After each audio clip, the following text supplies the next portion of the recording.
Hi hello నమస్తే అండి. నేను మీ రమణప్రియ. అందరికీ దీపావళి శుభాకాంక్షలు. దీపావళి అంటే ఏంటండి?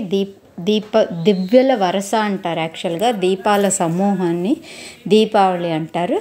యాక్చువల్గా నరకాసురుడుని శ్రీకృష్ణుల వారు చంపిన రోజు కాబట్టి అందరూ సంతోషంగా ఆ నరకాసురుడి బాధ విముక్తి అయినందుకు ఈ దీపావళి జరుపుకుంటారు.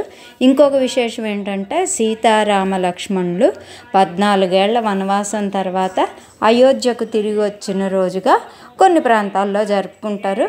అందరికీ తెలిసిన విషయమేనండి. రకరకాలుగా ఈ పండగ ప్రాంతాల వారీగా విధాలుగా వారి ఆచారాల ప్రకారం జరుపుకుంటారు. కానీ ఏంటంటే సూర్యోదయానికి ముందే అభ్యంగన స్నానం చేయడం అనేది చాలా ముఖ్యమైన విషయం. ఇంకోటి ఏంటంటే అమావాస్య కదండి, తర్పణాలు వదులుతారు. ఇది ఇంకొక ముఖ్యమైన పాత్ర వహిస్తుందన్నమాట.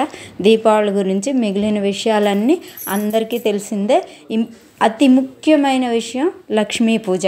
లక్ష్మీ పూజ సంపద శ్రేయస్సు కోసం, వ్యాపారాల అభివృద్ధి కోసం, ఇంట్లో లక్ష్మీ కటాక్ష అనుగ్రహం కోసం ఈ లక్ష్మీ పూజను తప్పకుండా ప్రతి ఒక్కరూ జరుపుకుంటారండి. ఇదే దీపావళికి ప్రధానమైన ఒక ఘట్టంగా కూడా చెప్తారు.